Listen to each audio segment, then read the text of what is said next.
চিৎকার দিয়ে বলেন না আল্লাহু আকবার।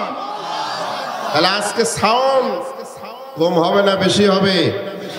আরো জোরে বলেন, কম হবে না বেশি হবে? এখানে পাশে গোরস্থান, গোরস্থানে যারা আছে তারাও মানুষ, কিন্তু তারা মৃত। আর এখানে যারা বসে থাকবে তারা জীবিত। কথা বলেন ঠিক কিনা? আপনার যদি সাউন্ড না হয় বোঝা যাবে আপনিও গোরস্থানে চলে গেছেন। ঠিক কিনা বলেন? আপনি মারা না গেলেও আপনার ঈমান মারা গেছে। কথা বলেন ঠিক কিনা? একজন উজ্জীবিত তেজোদ্দীপ্ত ঈমানের অধিকারী ব্যক্তি সব সময় আল্লাহর তাকবীর ধ্বনি দেবে। কথা বলেন ঠিক কিনা? আল্লাহু আকবার, আল্লাহু আকবার।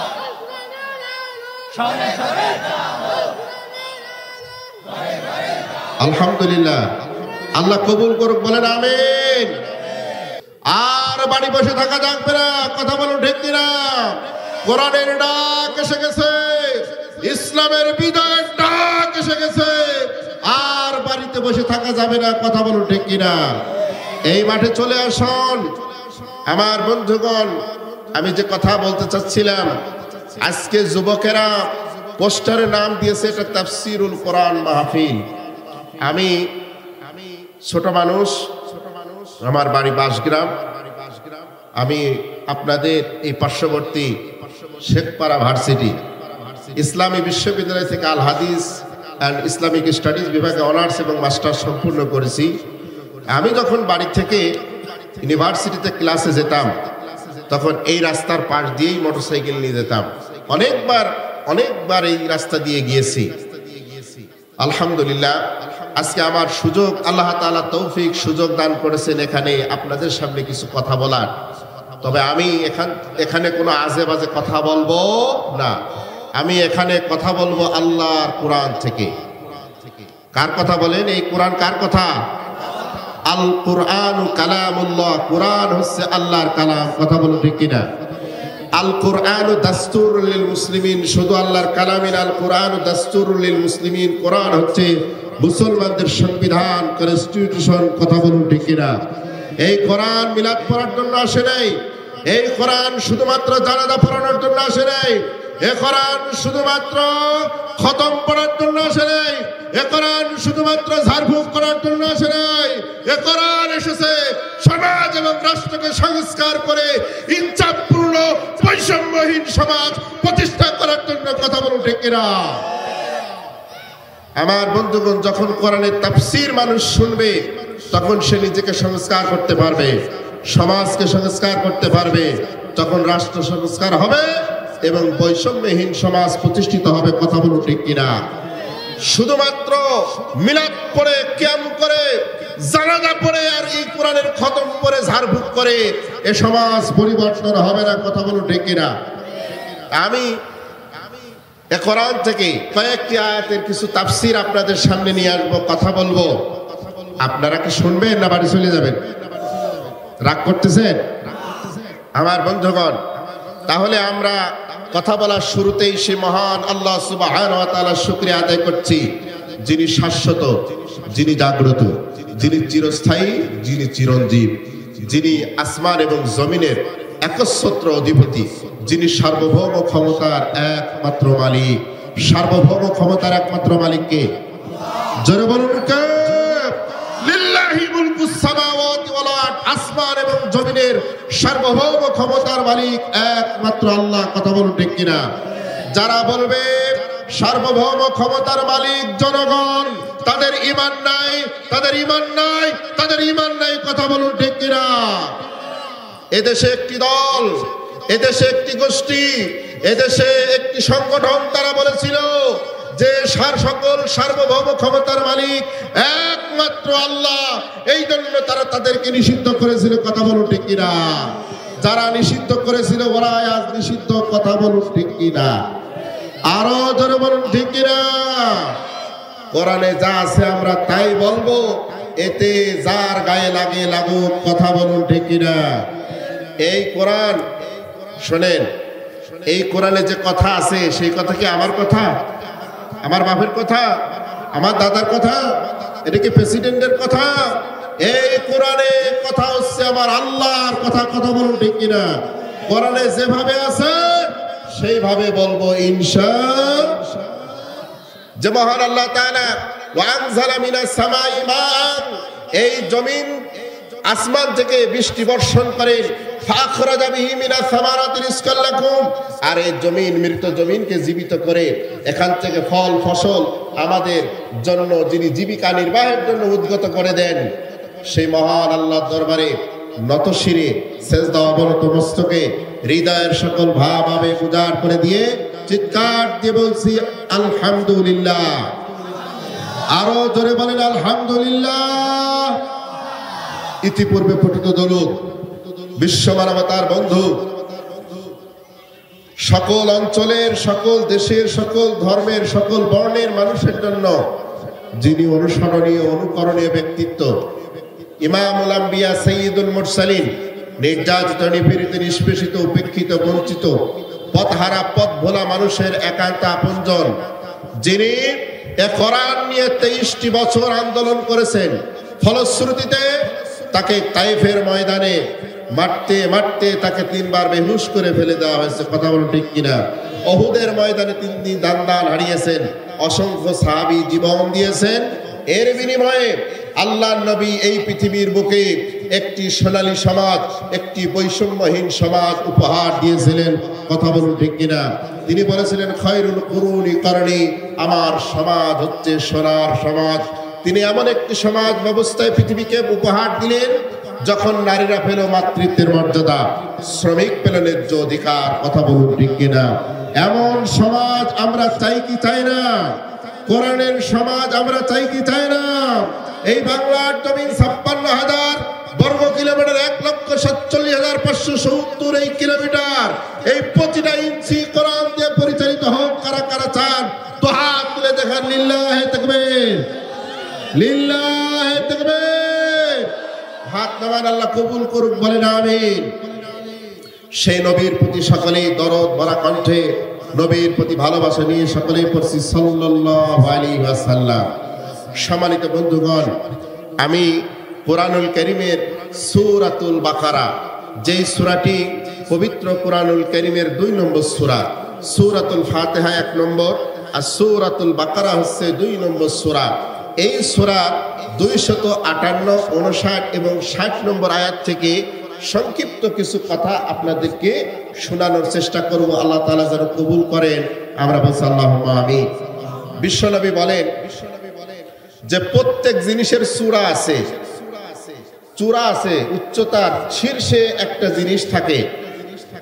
আল্লাহ নবী সাল্লাল্লাহু আলাইহি ওয়াসাল্লাম বলেছেন এই কোরআনের চূড়া, মাউন্ট এভারেস্ট হচ্ছে সূরাতুল বাকারা। জোরে বলেন সুবহানাল্লাহ।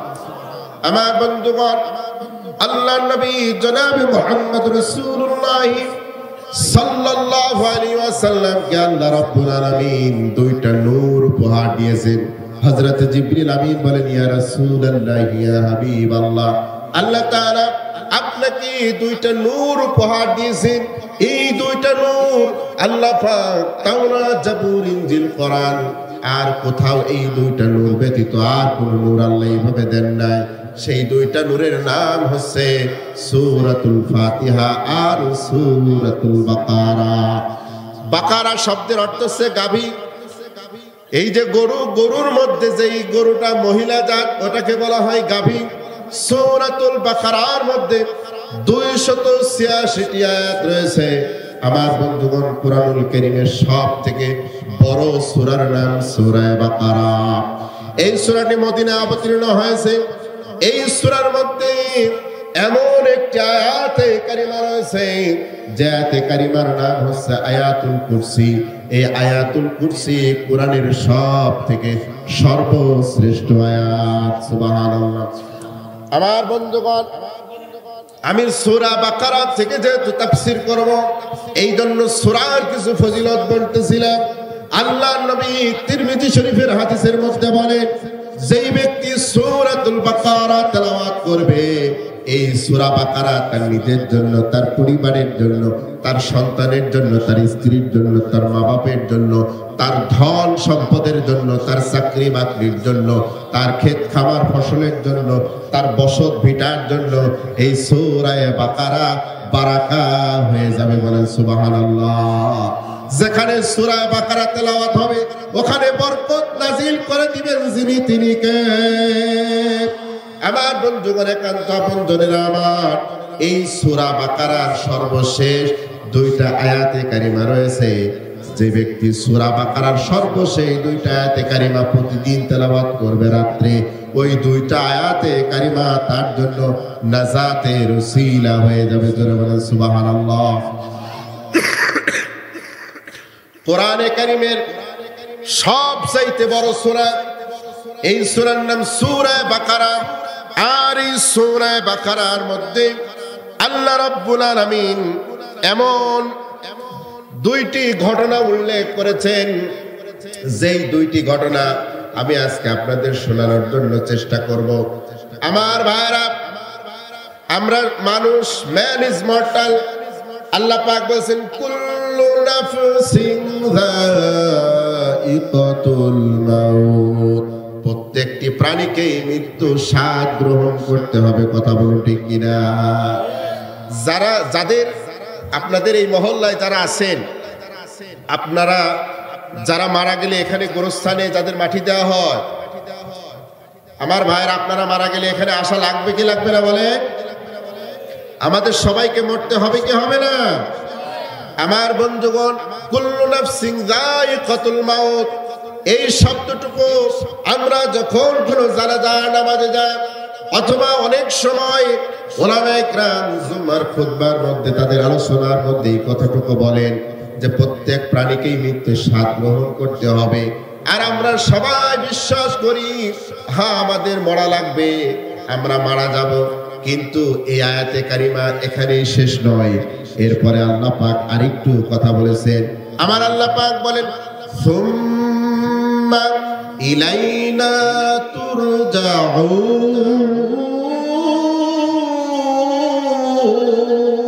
বলেন আল্লাহু আকবার। আমার আল্লাহ পাক বলেন অতঃপর তোমাদের সবাইকে তুরজাউন, ফিরে আসতে হবে, প্রত্যাবর্তন করতে হবে। আমি আল্লাহর কাছে তোমাদেরকে ফিরে আসতে হবে। জোরে জোরে বলেন না সুবহানাল্লাহ।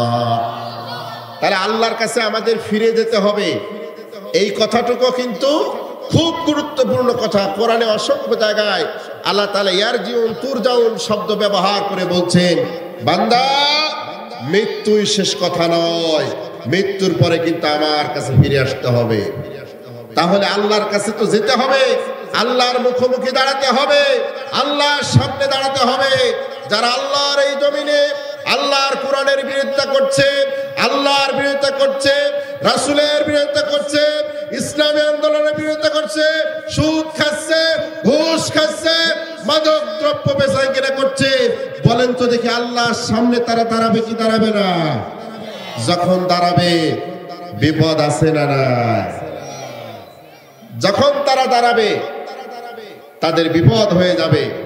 আর যারা কোরআনের পক্ষে থাকবে, আল কোরআন হুজ্জাতুল লাকা ওয়া আলাইকা, যখন যারা কোরআনের পক্ষে থাকবে, নামাজ পড়বে, যারা তাফসীর মাহফিল এই সুন্দরভাবে করে সেখান থেকে শিক্ষাগুলো নিয়ে বাস্তব জীবনে আমল করবে, আল্লাহ সুবহানাহু ওয়া তাআলা তাদেরকে মুক্তি দিবেন, নাজাত দিবেন, তারা জান্নাতের মেহমান হবে। জোরে বলেন সুবহানাল্লাহ। আমার বন্ধুগণ, আমি মনে করি যে আল্লাহর সামনে দাঁড়াতে হবে, এই অনুভূতি যাদের আছে তারা চুরি, ডাকাতি, জিনা, ব্যভিচার, অপকর্ম, দুর্নীতি এইগুলো তারা করতে পারে, এইগুলো করতে পারে না। এখন আল্লাহর সামনে যে দাঁড়াতে হবে, জবাবদিহি করতে হবে, এইটা কোরআন হাদিস পড়ে তারা বোঝে না। কোরআন হাদিসে যে এইগুলো আছে এইগুলো তারা জানে না। কথা বলুন ঠিক কিনা?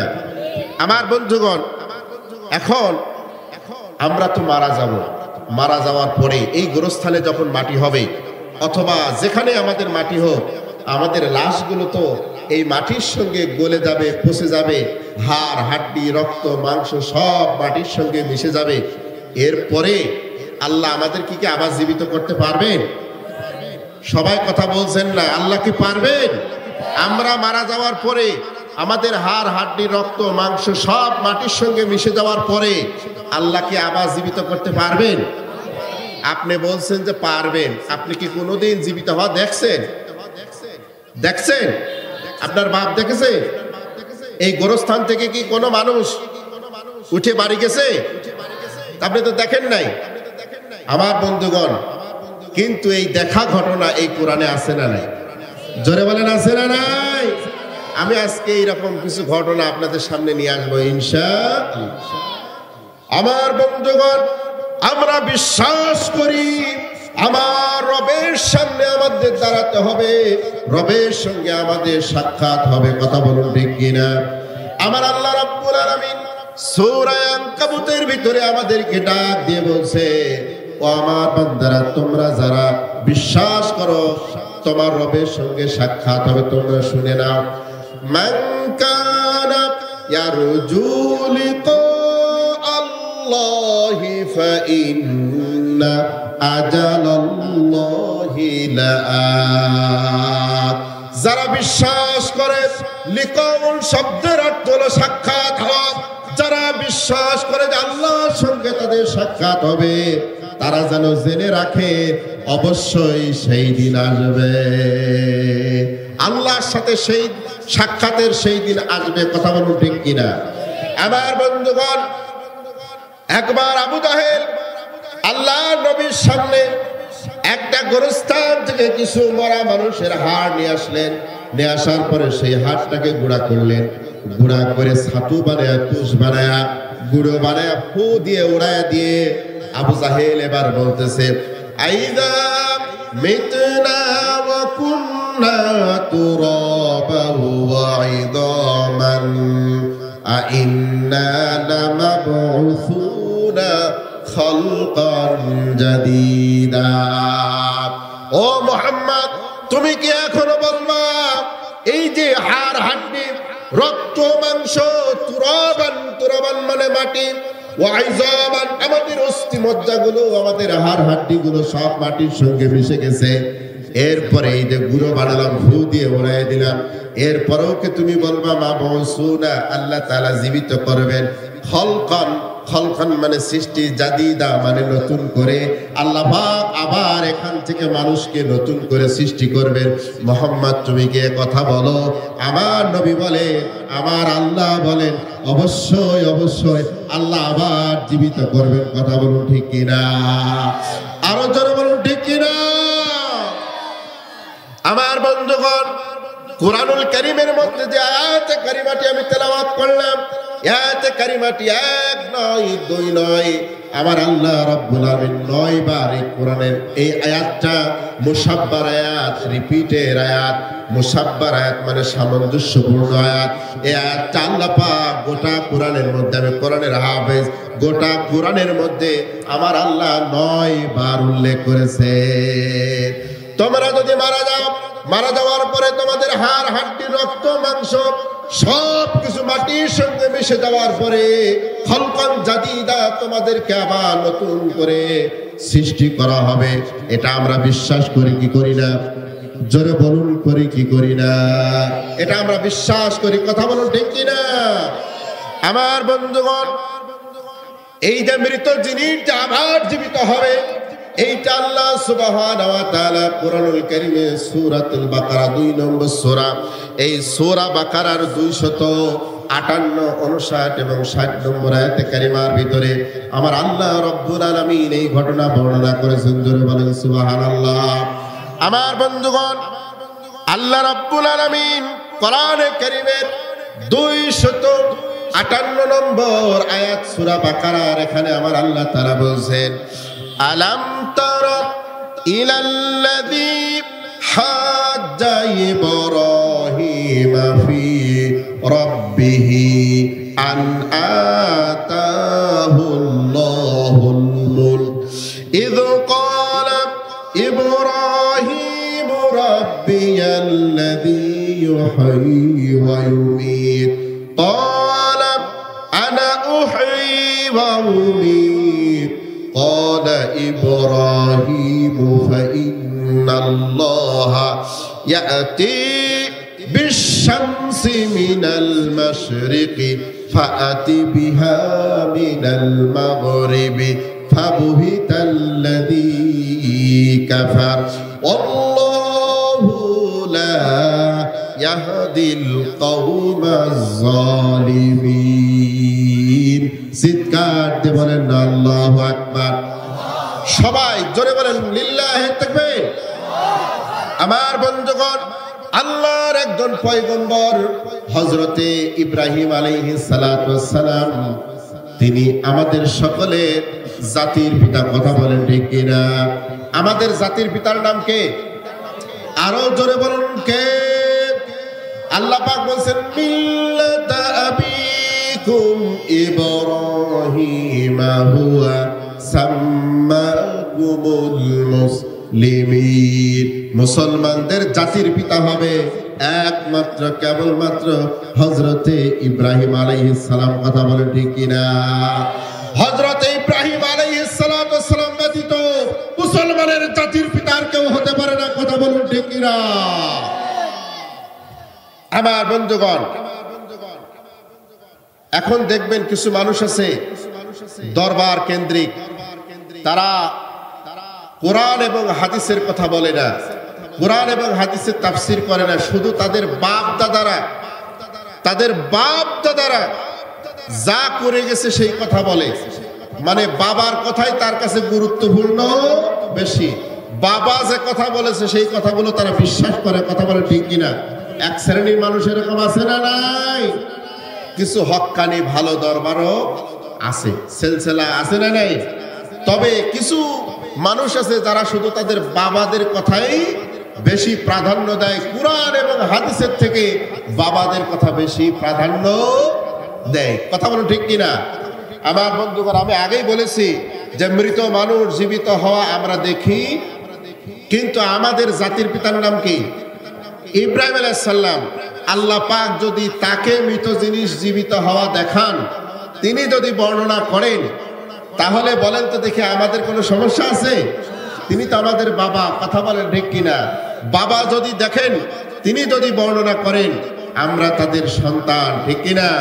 কিয়ামত পর্যন্ত যত মুসলমান এই পৃথিবীতে আসবে সবার জাতির পিতা তার নাম কি ইব্রাহিম আলাইহিস সালাম তিনি যদি মৃতকে জীবিত হতে দেখেন এবং আল্লাহ জীবিত করেছেন আল্লাহর এই ক্ষমতা আছে তিনি যদি বলেন তাহলে আমাদের কি আর কোনো সমস্যা আছে ভাই আমরা মুসলমান আমাদের সমস্যা নাই কিন্তু ইহুদিরা কি বিশ্বাস করবে খ্রিস্টানেরা কি বিশ্বাস করবে আমার বন্ধুগণ আমরা আমাদের যেমন জাতির পিতা ইব্রাহিম আলাইহিস সালাম আল্লাহ পাক তাকে মৃত মানুষ বা মৃত জিনিসকে জীবিত করে তাকে যেমন দেখিয়েছেন ঠিক ইহুদি এবং খ্রিস্টানরা এসেছে একটি জাতির মাধ্যমে সেই জাতির নাম হচ্ছে বনি ইসরাইল সেই জাতির নাম কি এই বনি ইসরাইলের একটি ধারা হচ্ছে ইহুদি আর একটি ধারা হচ্ছে খ্রিস্টান মানে নাসারা এই দুইটা ধারায় বনি ইসরাইল থেকে এসেছে এখন এই বনি ইসরাইলদের মধ্যে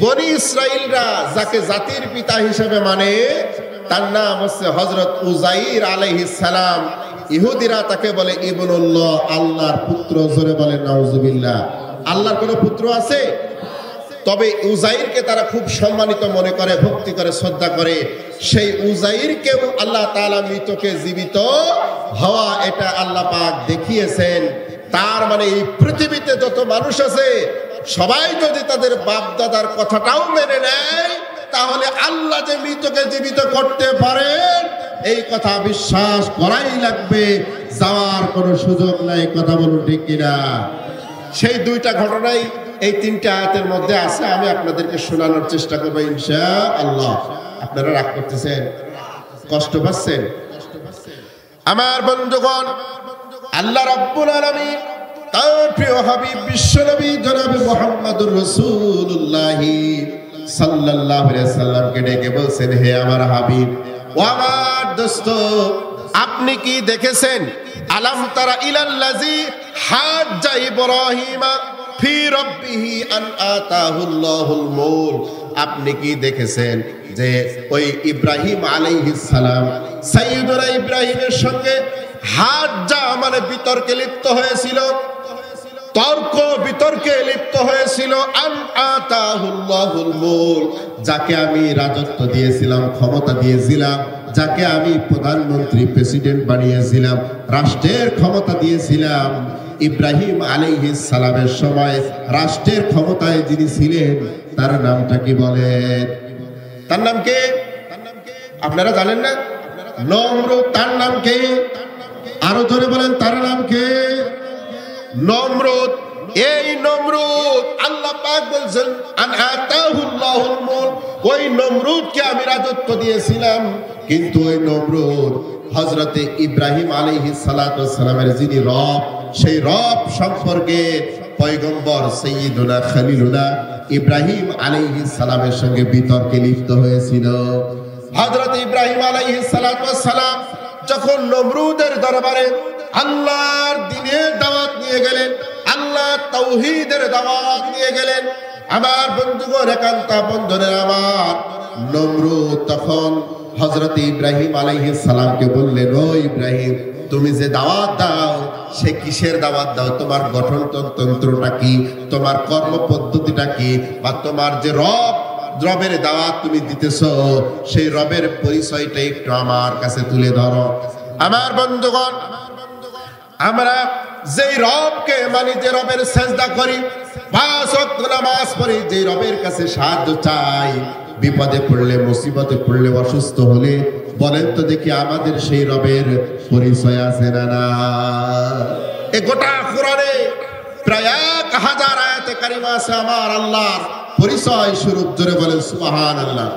আমার বন্ধুগণ, এবার সাইয়্যিদুনা হযরত ইব্রাহিম আলাইহিস সালাতু ওয়াস সালাম আল্লাহ রাব্বুল আলামিনের পরিচয় তুলে ধরলেন। ইব্রাহিম আলাইহিস সালাম বলেন, ক্বালা ইব্রাহিম ইব্রাহিম আলাইহিস সালাম বলেন, ইয ক্বালা ইব্রাহিম রাব্বিয়াল্লাযী ইউহয়ী ওয়া ইউমীত, আমার রব হচ্ছেন তিনি যিনি মানুষকে মৃত মানে জীবিত মানুষকে মৃত করতে পারেন, আবার মৃত মানুষকে যিনি জীবিত করবেন, হায়াত এবং মৌতের মালিক যিনি, তিনি আমার রব। জোরে বলেন সুবহানাল্লাহ। এবার নমরুদ কি বলল শোনেন। নমরুদ তখন বলছে ক্বালা, এবার নমরুদ বলছে আনা উহয়ী ওয়া উমীত, ও কাম তো আমিও পারি, ও কাম আমিও পারি। নমরুদ বলতেছে যে আমিও মানুষকে বাঁচাতে পারি, আমিও মানুষকে মারতে। কিভাবে? নমরুদ তার কারাগার থেকে 2 জন কয়েদি নিয়ে আসলো, তাফসীর ইবনে কাসিরের মধ্যে রয়েছে। এবার নিয়ে আসার পরে একজনকে সে হত্যা করলো, আরেকজনকে মুক্ত করে দিল, দিয়ে বলছে, ইব্রাহিম দেখছো, আমি একজনকে হত্যা করলাম, মেরে ফেললাম, আরেকজনকে ছেড়ে দিলাম, আমি মানুষকে মারতেও পারি, জীবিত করতে পারি। এই লজিকটাকে ঠিক আছে বলেন? ঠিক না? কথা বলো ঠিক কিনা? হায়াত এবং মৌতের মালিক কে? ওই সময়ের নমরুদ ক্ষমতার দম্ভে বলেছিল যে আমি হায়াত এবং মৌতের মালিক, মানে আমি মৃত করতে পারি, জীবিত করতে পারি। বর্তমানে আমরা একটা ফ্যাসিস্ট মহিলা নমরুদ পেয়েছিলাম, যেই নমরুদ বলেছিল যে আমি মানুষের হায়াত বাড়ায় দিয়েছি। কথা কোন ঠিক কিনা? মানুষের হায়াত আগে ছিল গড় 50 বছর, এরপরে কিছুদিন পরে আপনার বিভিন্ন রকম এমসিকিউ প্রশ্নতে চলে আসলো, মানুষের গড় হায়াত এখন বাংলাদেশের মানুষের এভারেজ গড় আয়ু আছে 70 বছর, তাহলে 20 বছর বাড়ালে কিনা? কথা কান কিনা? ওই ফ্যাসিস্ট ওই বলেছিল যে হায়াত আমি বাড়ায় দিচ্ছি। এরপরে এই যে মোবাইল ফোন, এইগুলো নাকি উনি আমাদের কিনে দিয়েছে। আমরা ইনকাম করে মার্কেটে যা নিজের টাকা দিয়ে কিনে নিয়ে আসলাম, আর উনি বললে যে আমি মোবাইল কিনে দিছি সবার। কতক্ষণ ঠিক কিনা? পাগল হলে যা হয়। আমার বন্ধুগণ, ওই সময়ের ইব্রাহিম আলাইহিস সালামের সময়ে, আজ থেকে 10,000 বছর আগে, ওই সময়ের নমরুদ বলেছিল যে এই মানুষকে আমি মারতেও পারি, জীবিতও করতে পারি। কথা বলো ঠিক কিনা? বর্তমানের নমরুদরাও ঠিক একই রকম কথা বলুন, ঠিক কিনা? আমার বন্ধুগণ, এবার হযরত ইব্রাহিম আলাইহিস সালাতু ওয়াস সালাম আল্লাহ সুবহানাহু ওয়া তাআলা নবীদেরকে দ্বীনের দাওয়াতি কাজের সময় তাদেরকে আল্লাহ হিকমত দিয়ে দেন। জোরে বলেন সুবহানাল্লাহ। হযরত ইব্রাহিম আলাইহিস সালাম তার সঙ্গে তর্কে জড়ালেন না। তিনি তর্কে না জড়ায় আরেকটা যুক্তি যখন উপস্থাপন করলেন, এবার নমরুদ তার মুখ বন্ধ হয়ে গেল। যুক্তিটা হলো এই, হযরত ইব্রাহিম আলাইহিস সালাম এবার বললেন, ও নমরুদ, বুঝলাম তুমি মানুষকে মারতে পারো, আবার ছেড়েও দিতে পারো, জীবিত করতে পারো, কিন্তু আমার আল্লাহর আরেকটা ক্ষমতা আছে, আরেকটা গুণ আছে। তুমি যদি এটা পারো, ওটাও তুমি পারবা। হযরত ইব্রাহিম আলাইহিস সালাম বললেন, ক্বালা ইব্রাহিম ফাইন্নাল্লাহা ইয়াতি বিশ-শামসি মিনাল মাশরিকি। হযরত ইব্রাহিম আলাইহিস সালাম বললেন, আমার যিনি রব, আমার যিনি প্রভু, তিনি প্রতিদিন ওই যে আল্লাহ রাব্বুল আলামিন পূর্ব দিগন্ত থেকে সূর্যকে উদিত করেন আর পশ্চিম দিগন্তে তিনি অস্তমিত করেন। নমরুদ, তুমি যদি প্রভু হও, তুমি যদি মৃতকে জীবিত করতে পারো, জীবিতকে তুমি মারতে পারো, এই ক্ষমতার বড়াই করো, তাহলে আমার রবের মতো তুমি সূর্য উঠাও। আমার রব যেই দিক দিয়ে উঠায়, তুমি তার বিপরীত দিক থেকে শুরু করো, তুমি পশ্চিম দিক থেকে আগামীকাল সূর্য উদিত করবা। বলেনি নমরুদের মুখে কি আর কথা আছে? নমরুদ কি আর পারবে? আল্লাহ পাক এই কথাই বলছেন, ফাবুহিতাল্লাযী কাফার। বহিতা শব্দের অর্থ যে এবার তার মুখটা বন্ধ হয়ে গেল। এবার নমরুদ কিং কর্তব্য বিমূঢ় হয়ে গেল, মুখ বন্ধ হয়ে গেল, লা জবাব হয়ে গেল, আর কোনো জবাব নাই। কিন্তু লা জবাব হওয়ার পরে ইব্রাহিমের কাছে ঈমান আনে নাই। সে কি করলো? আল্লাহ রাব্বুল আলামিন বলছেন, আল্লাযী কাফারা, সে অস্বীকার করলো, কুফরি করলো। এত বড় প্রমাণ পাওয়ার পরও যখন তার মুখে আর জবাব নাই, যখন তার মুখে আর কোন রকম ভাবে কোনো ধরনের প্রশ্ন করার সুযোগ নাই, এরপরও ওই নমরুদ ভালো হলো না। কথা বলেন ঠিক কিনা? আমাদেরকে তোমরা বলো আমরা দেশদ্রোহী, আমাদেরকে বলেছো রাজাকার, আমাদেরকে বলেছো দেশদ্রোহী। কথা বলেন ঠিক কিনা? আজকে তোমরা দেশ থেকে পালিয়ে গেছো, লক্ষ কোটি কোটি টাকার দুর্নীতি করেছো। কথা বলেন ঠিক কিনা?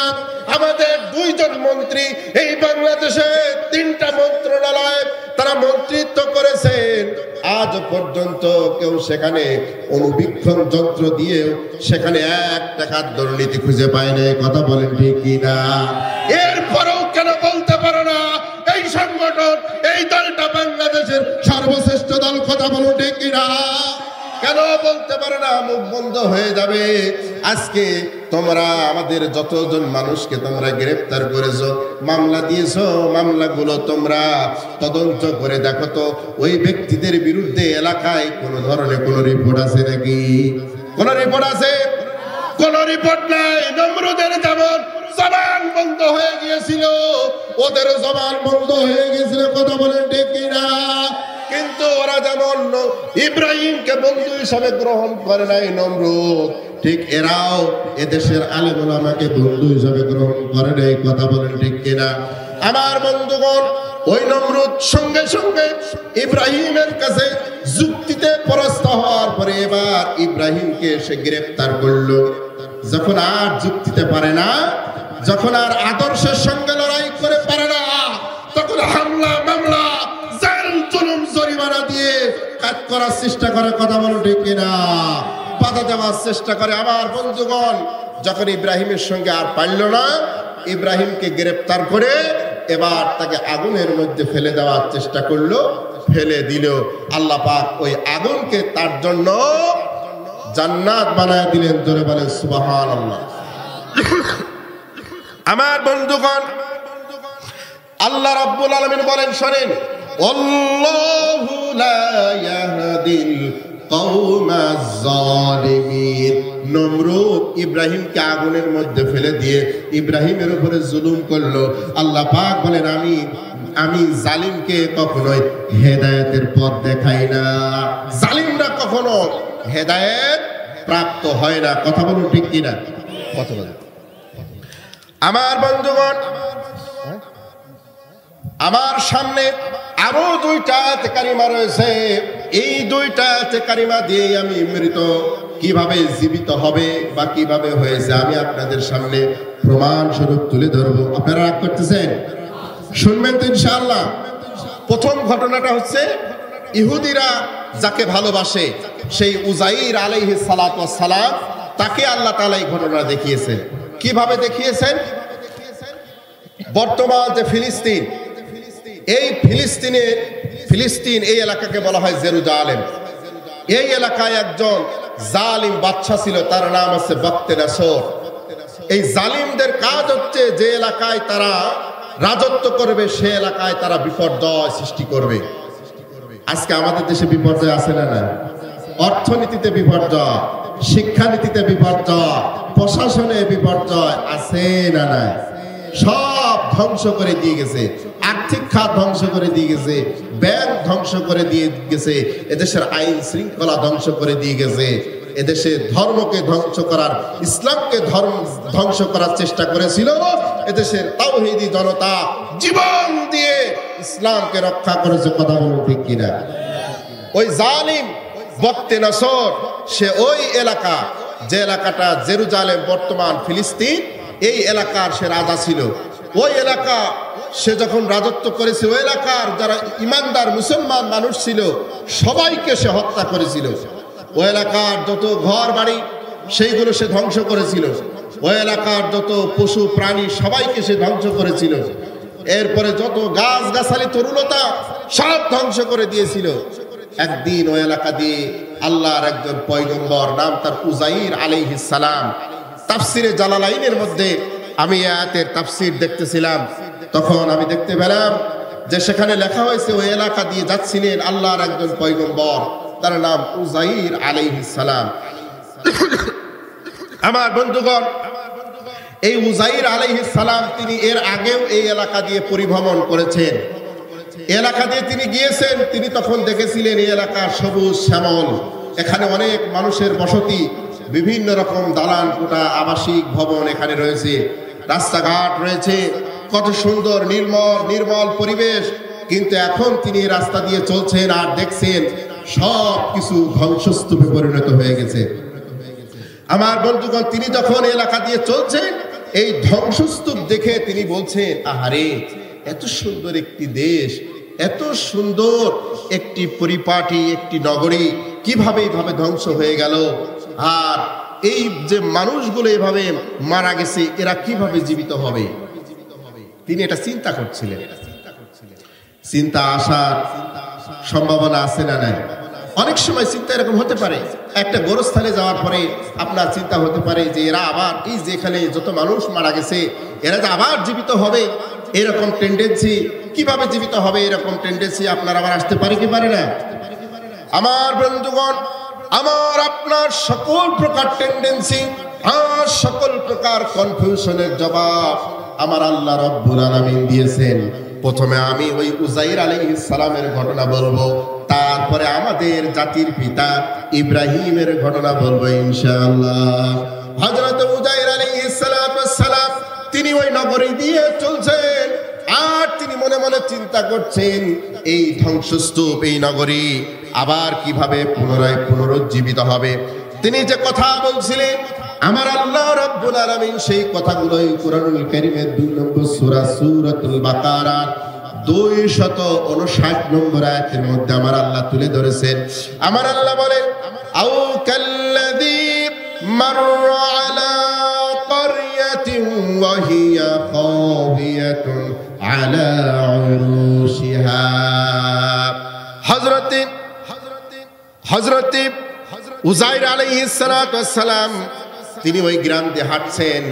আমার আল্লাহ রাব্বুল আলামিন ওই ঘটনা আমার নবীর কাছে বর্ণনা করছেন, বলছেন, হে নবী, ওই যে একজন ব্যক্তি ওই এলাকা দিয়ে হেঁটে যাচ্ছিল, যাওয়ার পরে সে যখন দেখতে পেল করিয়াতুন মানে হচ্ছে নগরী, একটি এলাকা, একটি জনপদ। করিয়াতুন মানে জনপদ। এরপরে আল্লাহ পাক বলছেন যে ওয়াহিয়া খাবিয়াতুন আলা উরুশিহা, সে দেখতে পেল এইগুলো সব ধ্বংসস্তূপে পরিণত হয়ে গেছে।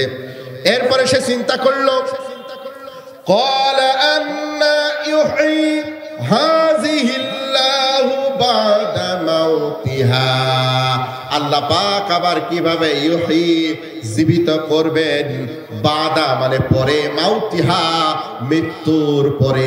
এখানে যে হাজার হাজার লক্ষ লক্ষ মানুষ এই জনপদ থেকে মারা গেছে, কিভাবে এই মানুষগুলো আবার জীবিত হবে, এটা তিনি চিন্তা করতেছিলেন। যখনই তিনি চিন্তা করলেন, মনের মধ্যে তার কল্পনা হলো, আমার আল্লাহ পাক বলেন ফামাতাহুল্লাহু মিয়াতা আমিন সুম্মা বাসা, আমার আল্লাহ ফামাতাহুল্লাহ, তার সেখানে মৃত্যু ঘটায় দিলেন। তিনি যখন চলছিলেন, তার চলার সময় তিনি একটি গাধার উপরে বসেছিলেন, গাধার উপরে আরোহিত ছিলেন, গাধার উপরে চড়ে তিনি চলতেছিলেন। তার সঙ্গে কিছু আঙ্গুরের রস ছিল আর কিছু খেজুর ছিল। আঙ্গুরের রস আর খেজুর ছিল খাবার হিসাবে, আর আঙ্গুরের রস ছিল পানীয় হিসাবে, খেজুর ছিল খাবার হিসাবে। আর তিনি গাধার উপরে চড়ে চলতেছিলেন। আল্লাহ পাক যখন মৃত্যু দিলেন, তিনিও মারা গেলেন, তার গাধাটাও মৃত্যুবরণ করলো। তিনিও মারা গেলেন, গাধাও মৃত্যুবরণ করলো। আমার বন্ধুগণের পরে আমার আল্লাহ বলেন ফামাতাহুল্লাহু মিয়াতা আমিন সুম্মা বাসা, মিয়াতুন মানে হচ্ছে 100, আম মানে হলো বছর। আম মানে কি? আম মানে বছর। আরবিতে আম মানেও বছর হয়, সানাতুন মানেও হলো বছর হয়। তবে সানাতুন শব্দটা বেশিরভাগ ক্ষেত্রে দুর্যোগ দুর্ভিক্ষের ক্ষেত্রে ব্যবহার হয়। আমার বন্ধুগণ, মিয়াতা আম, মিয়াতা সানা আর মিয়াতা আম একই শব্দ। আমার আল্লাহ পাক বলছেন আমি তার মৃত্যু ঘটায় দিলাম, এইভাবে আমি তাকে 100 বছর ঘুম পাড়ায় রাখলাম। কত বছর? মিয়াতুন মানে কত? 100। মিয়াতুন মানে কত? 100 বছর। সুম্মা অতঃপর বাসাহু, হু জমির দিয়ে আল্লাহ বলছেন সুম্মা বাসাহু, অতঃপর আমি তাকে আবার জীবিত করলাম। সুবহানাল্লাহ বলেন। তাহলে একজন মৃত মানুষকে 100 বছর পরে জীবিত করতে পারেন যিনি, তিনি কে? আরো জোরে বলেন কে? আরো জোরে বলেন কে? যে ব্যক্তিকে আল্লাহ পাক 100 বছর পরে জীবিত করলেন, যে আল্লাহ হযরত উজাইরকে 100 বছর পরে জীবিত করলেন, সে আল্লাহ আমরা মৃত্যুবরণ করার পরে আমাদেরকে জীবিত করতে পারবে কি পারবে না? আরো তো বলে পারবে কি পারবে না? এটাই আমার টপিক, আজকের আলোচনার টপিকই হচ্ছে এটা, যে মৃত্যুর পরে আমরা আবার জীবিত হব কি হব না। আর যদি হই তাহলে বিপদ আছে না নাই? সবার জন্য বিপদ নাই, ঠিক কিনা? যারা কোরআনের পথে চলবে, কোরআন তাদেরকে শাফাত করে জান্নাতে নিয়ে যাবে। জোরে বলেন সুবহানাল্লাহ। আমার বন্ধুগণ, এবার হযরত উজাইর আলাইহিস সালাতু ওয়াস সালামকে আমার আল্লাহ ডাক দিয়ে বলছেন ক্বালা কাম লাবিস্তা, ক্বালা লাবিস্তু ইয়াওমান আও বা'দা ইয়াওম। আল্লাহ পাক এবার উজাইরকে ডাক দিলেন। তাফসীরের মধ্যে এসেছে হযরত উজাইর যখন মৃত্যুবরণ করেছিলেন তখন ছিল সকালবেলা, আর যখন তাকে আল্লাহ জীবিত করেছেন তখন ছিল সন্ধ্যাবেলা। এই জন্য তিনি মনে করেছেন যে আমি সকালবেলা ইন্তেকাল করেছিলাম আর সন্ধ্যাবেলায় আমি জীবিত হয়েছি, তার মানে আমার এই মাঝখান থেকে শুধুমাত্র একটা বেলা চলে গেছে, একটা দিন গেছে। কয়দিন? জোরে বলেন কয়দিন? তিনি এই কথা বলছেন ইয়াউমান, ইয়াউমান 1 বছর মানে একদিন, ইয়াউমান আও বা'দা ইয়াউম, একদিন অথবা একদিনের কিছু সময়, একদিন অথবা ওই একদিনের কিছু সময়, এক বেলা সময় গেছে। কিন্তু আল্লাহ বলছেন মাঝখান থেকে কত সময় চলে গেছে? আলহামদুলিল্লাহ। কত বছর? ওই পিছনের লোকজন বলেন আল্লাহ বলছেন যে উজাইর মৃত্যুর পরে জীবিত হয়েছে কতদিন পরে? পিছনের লোক ভাই আপনারা তাফসীর বুঝতেছেন? কত বছর পরে? জোরে বলেন কত বছর?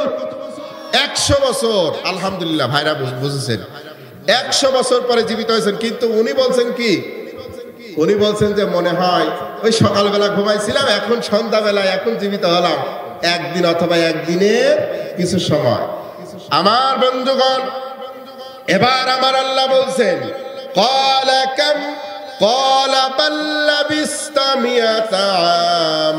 এবার আমার আল্লাহ তাআলা হযরত উযাইরকে ডেকে বলছেন, উযাইর অবশ্যই আমি তোমাকে একদিন 2 দিন নয়, 1 বছর 2 বছর নয়, মিয়াতাম আমি তোমাকে 100 বছর ঘুম পাড়িয়ে রেখেছিলাম, মৃত্যু দিয়েছিলাম, 100 বছর পরে তোমারে জীবিত করেছি। ও উযাইর, তোমার যদি বিশ্বাস না হয় উঠে বসো। উযাইর আলাইহিস সালাম উঠে বসলেন, অথবা তাফসীরের মধ্যে এসেছে আল্লাহ রাব্বুল আলামিন হযরত উযাইরের দেহের মধ্যে যখন তিনি রূহটা দিয়েছেন, সর্বপ্রথম তিনি রূহ দিয়েছিলেন চোখের মধ্যে। কিসের মধ্যে? চোখের মধ্যে রূহ দিয়েছেন। এখনো শরীর সেটিং হয় নাই, এখনো ফিটিং হয় নাই। এবার তিনি তার নিজের শরীরের দিকেই লক্ষ্য করে দেখছেন, হাড় হাড্ডির সঙ্গে কিভাবে রক্ত মাংস অস্থি মজ্জা কিভাবে আবার পুনরায় সেটিং হচ্ছে। আল্লাহ পাক তাকে দেখায় দিয়েছেন। চিৎকার দিয়ে বলেন আল্লাহু আকবার। এরপরে আমার আল্লাহ তাআলা বলছেন ফানজুর ইলা তুআমিকা ওয়া শারাবিকা লাম ইয়াতাসান্না। এবার আমার আল্লাহ বলছেন, ও উযাইর ফানজুর, লুক এট মি, এই দিকে লক্ষ্য করো, ওই দিকে লক্ষ্য করো। তোমার যেখানে খাবার ছিল খেজুর, তুআমিকা খাবার ছিল, ও শারাবিকা পানীয় ছিল, মানে খেজুরের রস, ওই খেজুরের রস আঙ্গুরের রস ছিল। এবার লক্ষ্য করে দেখো ওইগুলো নষ্ট হয়েছে কিনা। হযরত উযাইর আলাইহিস সালাম লক্ষ্য করে দেখলেন 100 বছর চলে গেছে, আঙ্গুরের রস নষ্ট হয় নাই, তার স্বাদও নষ্ট হয় নাই, খেজুরও নষ্ট হয় নাই, পোকাও ধরে নাই। চিৎকার দিয়ে বলেন সুবহানাল্লাহ। 100 বছরে তিনি সব কিছু মাটির সঙ্গে পচায় দিতে পারেন। 100 বছর তিনি আমার আল্লাহ ভালো রাখতে পারেন। কথা বলেন ঠিক কিনা? আমার বন্ধুগণ, 5 আগস্টে এই ফ্যাসিস্টের বিরুদ্ধে যখন এই আন্দোলন হলো, বৈষম্য বিরোধী ছাত্র আন্দোলন যুবকেরা করেছে। কথা বলেন ঠিক কিনা? যুবকরা এই আন্দোলন না করলে আমরা এই বিজয় পেতাম না। আজকের এই কোরআনের মাহফিল সব যুবক। কথা বলেন ঠিক কিনা? আমার এই রেজাউল করিম বাচ্চু ভাই সভাপতি, এই ভাই থেকে শুরু করে আমি যতজন ভাইয়ের সঙ্গে দেখা করেছি, সেক্রেটারি, ক্যাশিয়ার, স্বেচ্ছাসেবক, সব হলো যুবক মানুষ। চিৎকার দিয়ে বলেন সুবহানাল্লাহ। ওরা দেশের জন্য জীবন দিয়েছে, প্রয়োজনে আবার ইসলামের জন্য, কোরআনের জন্য জীবন দেবে। কথা বলে ঠিক কিনা? আমার বন্ধুগুলো, 5 আগস্টে ঢাকা তামিরুল মিল্লাত মাদ্রাসার একজন হাফেজ ছাত্র, সেও গুলিবিদ্ধ হয়ে শহীদ হয়েছিল। শহীদ হওয়ার পরে তার বাবা ইন্টারভিউতে বলতেছে, শহীদ হওয়ার পরে যখন তার মাটি দিয়েছে, মাটি দেওয়ার পরে যখন ওই শহীদ ছাত্রদেরকে যারা হত্যা করেছে তাদের বিরুদ্ধে যখন মামলা হয়েছে, মামলা হওয়ার পরে মামলার তদন্তে পুলিশ এবং টিওনো সেখানে গিয়ে ওই ছাত্রের লাশ যখন 1 মাস পরে তুলেছে, তার বাবা বলতেছে আমার ছেলের একটি পশম নষ্ট হয় না। জোরে বলেন সুবহানাল্লাহ। তার কাপড়ের কাপড় পর্যন্ত নষ্ট হয় না। চিৎকার দিয়ে বলেন আল্লাহু আকবার। আগস্টে 1000-এর অধিক যুবক তারা ছাত্র জনতা শহীদ হয়েছে। কথা বলুন ঠিক কিনা? এরা শহীদ, এদের বিরুদ্ধে কোনো কথা বলা যাবে না। এরা আল্লাহর জান্নাতের মেহমান। কথা বলুন ঠিক কিনা? গত কয়েকদিন আগে কুষ্টিয়ার কোর্টে একটা কুলাঙ্গার আইনজীবী সে বলেছে এই ছাত্রদের শহীদ বলা যাবে না, পিছনে লাথি মেরে ওই কোর্ট থেকে বের করে দেওয়া দরকার। কথা বলুন ঠিক কিনা? বলতে হবে যে তোর আপু জেনে গেছে, তুই সেনে চলে যা। কথা বলে ঠিক কিনা? আমার বন্ধুগণ, দেশের জন্য যারা জীবন দেবে, আল্লাহ নবী বলছেন এরা শহীদ। আর শহীদদেরকে আল্লাহ বলছেন যারা শহীদ তাদেরকে তোমরা মৃত বলো না, তারা জীবিত। জোরে বলো সুবহানাল্লাহ। আমি এই কথাটা এই জন্য নিয়ে আসলাম, যে আল্লাহ তাআলা মাটির সাথে একদম পচাই দিতে পারেন, আবার ভালো রাখতে পারেন। ঠিক কিনা বলেন? আমার বন্ধুগণ, এবার আমার আল্লাহ রাব্বুল আলামিন আবার হযরত উযাইরকে ডাক দিয়ে বলছে, উযাইর তোমার খাবার আর পানীয় আমি সতেজ রেখেছি। আবার ওয়াংজুর, আবারও আল্লাহ বলছেন ওয়াংজুর, ওয়ানজুর, আবার লক্ষ্য করো, ইলা হিমারিকা, হিমার মানে গাধা, তিনি তো গাধার উপরে বসেছিলেন, ঠিক কিনা? গাধার উপরে বসেছিলেন। এবার আমার আল্লাহ বলছেন হিমারিকা, কার জমির? আল্লাহ বলছেন তোমার গাধা, যে গাধার উপরে তুমি বসেছিলে। এবার ওই গাধার দিকে লক্ষ্য করো। তাফসিরে জালালাইন, তাফসিরে ইবনে কাসিরের মধ্যে এইভাবে লেখা হয়েছে, এবার হযরত উযাইর আলাইহিস সালাম তিনি দেখলেন তার পাশেই তার গাধাটা পড়ে আছে, শুধু হাড় হাড্ডি গুলো পড়ে আছে, গাধার গায়ে কিছুই নাই, কোনো গোশত রক্ত মাংস কিছুই।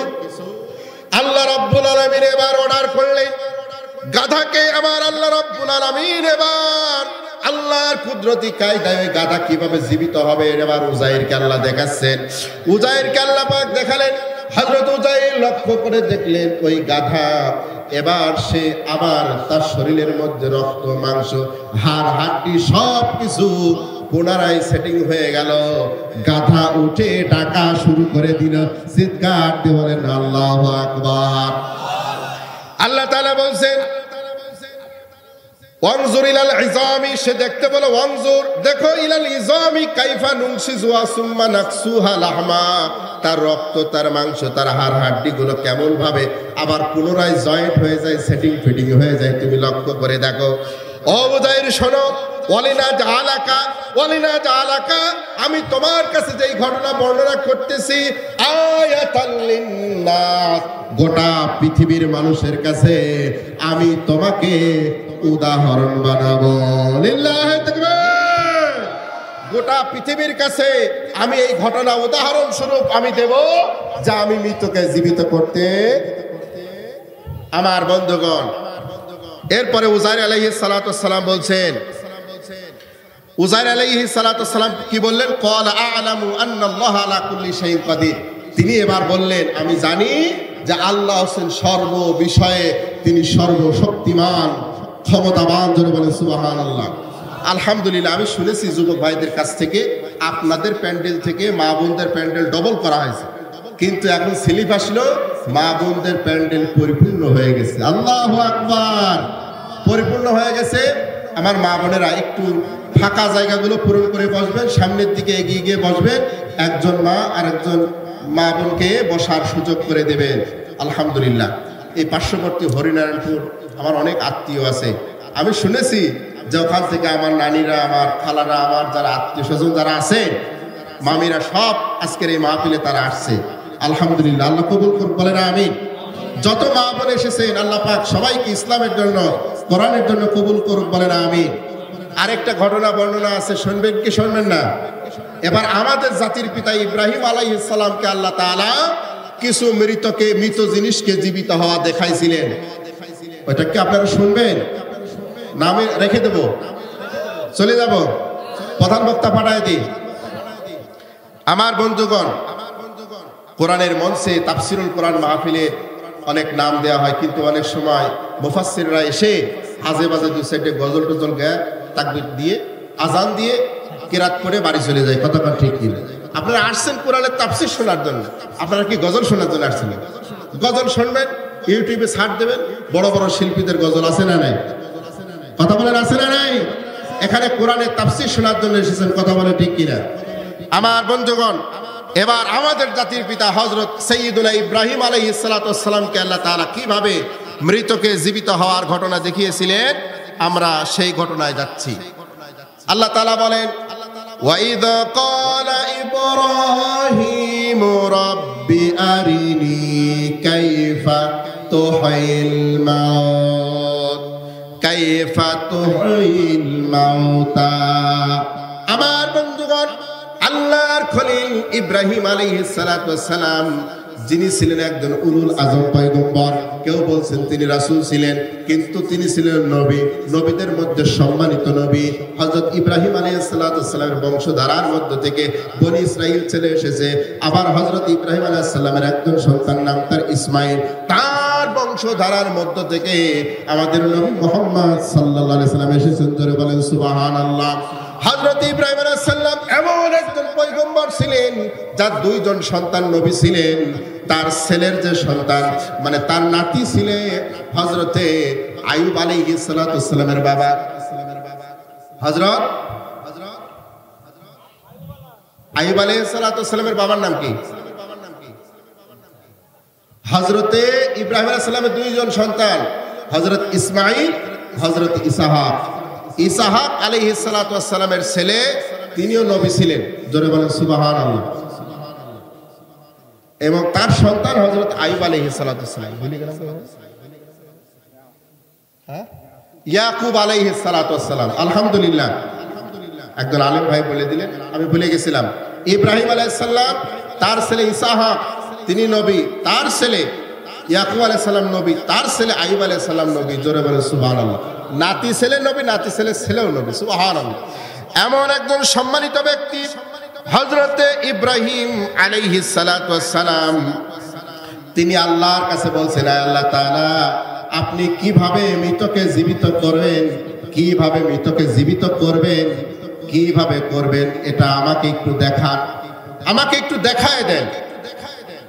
এই যে প্রশ্ন, এই প্রশ্নটা একদম সাধারণ প্রশ্ন, কথা বলে ঠিক কিনা? এইটা হচ্ছে ক্লাস 1 এর প্রশ্ন, কিন্তু ইব্রাহিম আলাইহিস সালাতু ওয়াস সালাম তো ক্লাস 1 এর ছাত্র না, তিনি হচ্ছেন মাস্টার্সের ছাত্র, ঠিক কিনা? তিনি হচ্ছে পিএইচডি গবেষক, অথচ তিনি প্রশ্ন করছেন কি ক্লাস 1 এর ছাত্র, আল্লাহ আপনি কিভাবে মৃতকে জীবিত করবেন, এটা আমাকে একটু দেখান। আমার বন্ধুগণ, আমার আল্লাহ রাব্বুল আলামিন হযরত ইব্রাহিম আলাইহিস সালাতু ওয়াস সালামকে বললেন, ক্বালা আওয়ালাম তুমিন, ও ইব্রাহিম তুমি কি বিশ্বাস করো না আমি আল্লাহ মৃতকে জীবিত করতে পারি? আল্লাহ রাব্বুল আলামিন হযরত ইব্রাহিমকে যখন এই কথা জিজ্ঞেস করলেন, আল্লাহর পয়গম্বর, আমার বন্ধুগণ, আমাদের যে ঈমান, সেই ঈমানে আমরা বলতেছি যে আল্লাহ জীবিত করতে পারবেন, ঠিক কিনা? আর নবীদের ঈমান কি অনেক বেশি, ঠিক কিনা বলেন? অনেক বেশি, অনেক মজবুত ঈমানের অধিকারী তারা ছিলেন। সেই পয়গম্বর বলছে আল্লাহ কিভাবে মৃতকে জীবিত করবেন। আমার বন্ধুগণ, এর ভিতরে কিছু হাকিকত আছে না নাই? হযরত ইব্রাহিম আলাইহিস সালামকে আমার আল্লাহ বললেন, ক্বালা আওয়ালাম তুমিন, ও ইব্রাহিম তুমি কি বিশ্বাস করো না আমি কিভাবে মৃতকে জীবিত করব? হযরত ইব্রাহিম সঙ্গে সঙ্গে জবাব দিয়ে দিলেন, ক্বালা বালা। আরবি গ্রামার যারা জানেন, ক্বালা নাম বললে উত্তর হয়ে যেত হ্যাঁ আমি বিশ্বাস করি, কিন্তু তিনি বললেন ক্বালা বালা, অবশ্যই অবশ্যই আমি বিশ্বাস করি। চিৎকার দিয়ে বলেন সুবহানাল্লাহ। আয় আল্লাহ, আপনি মৃতকে জীবিত করতে পারেন, আপনি মৃত্যুকে জীবিত করতে পারেন, আবার জীবিতকে মারতে পারেন, এটা অবশ্যই আমি বিশ্বাস করি। বিশ্বাস করি না এমন বিষয় না, বিশ্বাস করি। তবে আল্লাহ তাআলা, আমি যেহেতু ময়দানে কাজ করি, দাওয়াতে কাজ করি, আমি যেহেতু মানুষকে বলি আমার আল্লাহ মৃতকে জীবিত করতে পারেন, জীবিতকে মারতে পারেন, মৃতকে জীবিত করতে পারেন, এ কথা যেহেতু আমি বলি, রব্বুল আলামিন আমি তো দেখি না, আপনি যদি আমাকে দেখা দেন তাহলে দাওয়াতি ময়দানে কাজটা সহজ হয়ে যায়। কারণ আমি যখন দেখে বলবো তখন আমার বলার স্পৃহা, বলার স্পিডটা অনেক বেশি থাকবে, জোরে বলেন সুবহানাল্লাহ। হযরত ইব্রাহিম আলাইহিস সালাম বললেন, হযরত ইব্রাহিম আলাইহিস সালাম বললেন, ওয়ালাকিন লিয়াতমাইন্না কলবি, আয় আল্লাহ অবশ্যই বিশ্বাস করি, তবে এই জন্যই আমি মৃতকে জীবিত হওয়া দেখতে চাই, যেন আমার হৃদয়টা প্রশান্তি লাভ করে, আমার হৃদয়টা যেন প্রশান্তি লাভ করে, আমার ঈমানটা আরো বেশি মজবুত হয়, আরো গাঢ় হয়, জোরে বলেন সুবহানাল্লাহ। আমার বন্ধুগণ, এবার আমার আল্লাহ তার খলিলের দোয়া কবুল করে নিলেন, তার মনোবাঞ্ছনা আমার আল্লাহ পূরণ করে দিলেন, জোরে বলেন সুবহানাল্লাহ। এবার আল্লাহ রাব্বুল আলামিন হযরত ইব্রাহিম আলাইহিস সালামকে ডাক দিয়ে বললেন, ক্বালা ফাখুজ আরবাআতাম মিনাত তায়র, ক্বালা আমার আল্লাহ বললেন ফাখুজ, ফা মানে অতঃপর, খুজ মানে ধরো, আরবাআতাম মানে 4টি, মিনাত তায়র পাখিদের মধ্যে 4টা পাখি তুমি ধরো। কয়টা? সবাই বলেন কয়টা? ইব্রাহিম আলাইহিস সালাম 4টা পাখি আমার আল্লাহ ধরতে বললেন। আপনারা কি আমার কথা বুঝতেছেন? কয়টা পাখি ধরতে বললেন? তয়রুন মানে পাখি, পাখিদের মধ্য থেকে আমার আল্লাহ 4টা পাখি ধরতে বললেন। তাফসিরে জালালাইনের মধ্যে আসছে এই 4টা পাখি হলো ময়ূর, ময়ূর, শকুন, মরক আর মুরগি। আর তাফসিরে ইবনে কাসিরের মধ্যে শকুনের কথা নাই, মরক কবুতর আর ময়ূর মুরগি। শকুনের কথাটা আপনার তাফসিরে জালালাইনে আছে। মরক, ময়ূর, কবুতর, এই চারটা পাখি হযরতে ইব্রাহিম আলাইহিস সালামকে আল্লাহ তাআলা ধরতে বললেন। কয়টা পাখি? চারটা পাখি। আমার বন্ধুগণ, এরপরে আল্লাহ রাব্বুল আলামিন বললেন ফাসুর হুন্না, এই পাখিগুলো তুমি পোষ মানাও। চারটা পাখি তুমি পোষ মানাও, ডাকলে যেন কাছে চলে আসে। আমার বন্ধুগণ এইরকম পোষ মানালেন। এরপরে আমার আল্লাহ বললেন ফাসুর হুন্না, ফাসুর ফা মানে অতবার সুর মানে টুকরা টুকরা করা, টুকরা টুকরা করা, জবাই করো, জবাই করার পরে কাটো, কেটে টুকরা টুকরা করে গোশতগুলো তুমি এলোমেলো করো। পাখিগুলোর ডানা কেটে দাও, পাখিগুলোর পা কেটে দাও, মাথা কেটে দাও, তার শরীরটা কেটে কেটে টুকরা টুকরা করো, যাতে জীবিত হওয়ার আর কোনো কি না থাকে, সম্ভাবনা না থাকে। আমার বন্ধুগণ, হযরত ইব্রাহিম আলাইহিস সালাম এবার তিনি ওই পাখিগুলো কেটে টুকরা টুকরা করলেন। চারটা পাখি কেটে টুকরা টুকরা করলেন। ময়ূর, মরক, কাক, কবুতর, এই চারটা পাখি। ময়ূর, মরক, কাক, কবুতর, আরেক বর্ণনা আসছে শকুন। এই চারটা জিনিসকে, যেগুলো উড়তে পারে, এই চারটা জিনিস তিনি কেটে টুকরো টুকরো করলেন। করার পরে সুম্মা জাআল আলা কুল্লি জাবাল, জাবাল শব্দের অর্থ হচ্ছে পাহাড়। জাবাল এক বচন, বহু বচন হলো জিবাল। আমার বন্ধুগণ, আমার আল্লাহ বলছেন জাবাল। এবার তুমি ওই টুকরো গোশতের টুকরোগুলো, চারটা পাখির গোশতের টুকরোগুলো পাহাড়ের উপরে রেখে আসো। সাইয়েদুনা আল্লাহর খলিল হযরত ইব্রাহিম আলাইহিস সালাম এবার ওই গোশতের টুকরাগুলো পাহাড়ের উপরে রেখে আসলেন। এরপরে আমার আল্লাহ রাব্বুল আলামিন বলেন এরপরে আমার আল্লাহ বলেন সুম্মাদউহুন্না ইয়াতিনাকা সাআয়া। ইব্রাহিম আলাইহিস সালাম ওই টুকরা, ওই চারটা প্রাণীকে, চারটা পাখিকে কেটে টুকরা টুকরা করে তিনি পাহাড়ে রেখে আসলেন। আর তাদের মাথাগুলো নিজের হাতে রেখে দিলেন। সুবহানাল্লাহ বলেন। মাথাগুলো নিজের হাতে, আর গোশতের টুকরাগুলো পাহাড়ে। এরপরে হযরত ইব্রাহিম আলাইহিস সালাম সুম্মাদুহুন্না ইয়াতিনাকা সাআয়া, উদউ দা, ইয়াদউ শব্দের অর্থ হচ্ছে আহ্বান করা। এবার হযরত ইব্রাহিম আলাইহিস সালাম উদউ, সবাইকে ডাকলেন। আমার আল্লাহ বললেন ইব্রাহিম এবার নাম ধরে ধরে ডাকো। যখন তিনি কাক, কবুতর, ময়ূর আর মরক নাম ধরে ডাকলেন, প্রত্যেকটা ওই প্রাণীর গোশতগুলো সেটিং ফিটিং হয়ে উড়ে হযরত ইব্রাহিম আলাইহিস সালামের কাছে চলে আসলো। তাদের মাথা যার যার সঙ্গে, যার যার দেহের সঙ্গে মাথাগুলো লেগে গেল। মাথাগুলো লেগে তারা জীবন্ত হয়ে ডাকাডাকি শুরু করে দিল। যেইগুলোর পাখা আছে উড়ে গেল, আর যেইগুলো জমিনে বিচরণ করা, জমিনে বিচরণ করতে লাগলো। চিৎকার দিয়ে বলেন আল্লাহু আকবার। আমার বন্ধুগণ, এরপরে হযরত ইব্রাহিম আলাইহিস সালাম এবার তিনি ঘোষণা করলেন ও আলাম আন্নাল্লাহা আজিজুন হাকীম, জেনে রাখো আল্লাহ সে মহা প্রত্যন্ত ক্ষমতাবান। চিৎকার দিয়ে বলেন আল্লাহু আকবার। তাহলে ইব্রাহিম আলাইহিস সালামকে আল্লাহ তাআলা এই নিদর্শন দেখিয়ে দিলেন কিভাবে মৃতকে আল্লাহ জীবিত করবেন। উজাইরকে আল্লাহ তাআলা দেখিয়ে দিলেন। তাহলে এখন আপনাদের কাছে প্রশ্ন, এতক্ষণ আমি তা বোঝাতে চেয়েছিলাম, যে টপিক, যে বিষয়টা নিয়ে আপনাদেরকে বোঝালাম, যে আমরা যদি মারা যায়, আমাদের হাড়, হাড্ডি, রক্ত, মাংস মাটির সঙ্গে যদি মিশে যায়। আবু জাহেল বলেছিল, ও মুহাম্মদ, এই যে ধূলিকণা ফু দিয়ে উড়িয়ে দিলাম, তুমি কে বলবে খলকন জাদীদা, আল্লাহ পাক আবার নতুন করে সৃষ্টি করবেন। আবু জাহেল বলেছিল সৃষ্টি করবেন। মুহাম্মদ সাল্লাল্লাহু আলাইহি ওয়াসাল্লাম বলেছিলেন হ্যাঁ অবশ্যই আল্লাহ আবার সৃষ্টি করবেন। আমরা বলছি আল্লাহ আবার সৃষ্টি করবেন। কথা বলেন ঠিক কিনা? খলকন জাদীদা, শুধু সৃষ্টি করবেন না, নতুন করে সৃষ্টি করবেন। আমাদের দুনিয়াতে যেমন চেহারা ছিল, আখিরাতেও চেহারা ওই একই রকম করে আমার আল্লাহ তাআলা আবার তুলবেন। তোলার পরে এবার আসল কাজ শুরু। ঠিক কিনা বলেন? আল্লাহ বলেন, প্রথম যে আয়াত দিয়ে আমি আলোচনা শুরু করেছিলাম, কুল্লু নাফসিন যায়িকাতুল মাউত, প্রত্যেকটি প্রাণীকে মৃত্যু স্বাদ গ্রহণ করতে হবে। সুম্মা ইলাইনা তুরজাউন, এবার আল্লাহর সামনে দাঁড়াতে হবে। কথা বলে ঠিক কিনা?